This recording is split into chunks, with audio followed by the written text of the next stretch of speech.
Give thanks in all circumstances. Not for all circumstances, in them. That's an important distinction.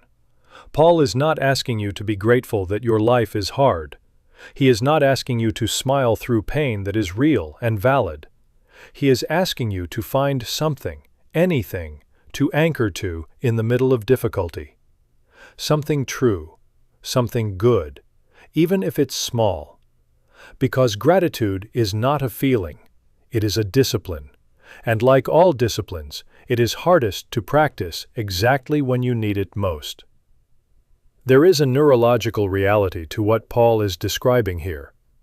When the human brain is locked in anxiety, in grief, in fear, it narrows. Its entire focus becomes the threat, the problem, the worst-case scenario, and everything else disappears from view. Gratitude is what reopens the lens. It doesn't deny the problem. It simply refuses to let the problem be the only thing in frame. David understood this. In Psalm 27, he says, "I remain confident of this. I will see the goodness of the Lord in the land of the living." Not in heaven, in the land of the living. Here, now. He is choosing to look for the goodness of God in the middle of enemies and danger and uncertainty. That is active gratitude. That is the discipline of faith. Now, I am not naive. I know that in some seasons, gratitude feels like the most foreign language in the world. When you've just received a diagnosis, when the relationship has ended, when the job is gone and the bills are real and the future is unclear. In those moments, telling someone to be grateful can feel like a slap in the face. So I'm not going to tell you that. What I am going to tell you is this: start small. Start embarrassingly small if you have to. Be grateful for the breath in your lungs, for the fact that this morning came, for one person who loves you, for water, for warmth, for the fact that you can read or hear these words.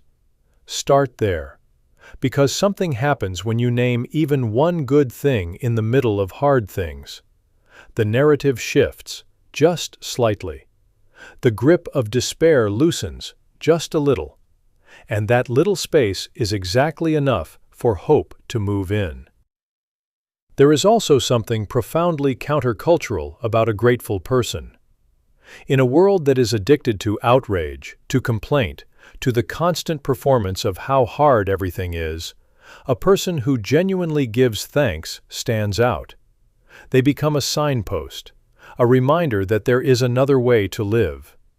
You can be that person, even in your hardest season, maybe especially in your hardest season, because a faith that only sings in the sunshine is not really faith.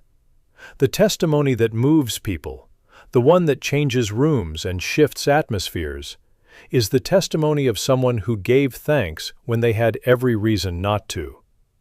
Look for the good today. It's there. It is always there. And when you find it, hold on to it. Name it. Speak it out loud. Let it remind you who is still in control, even when you are not.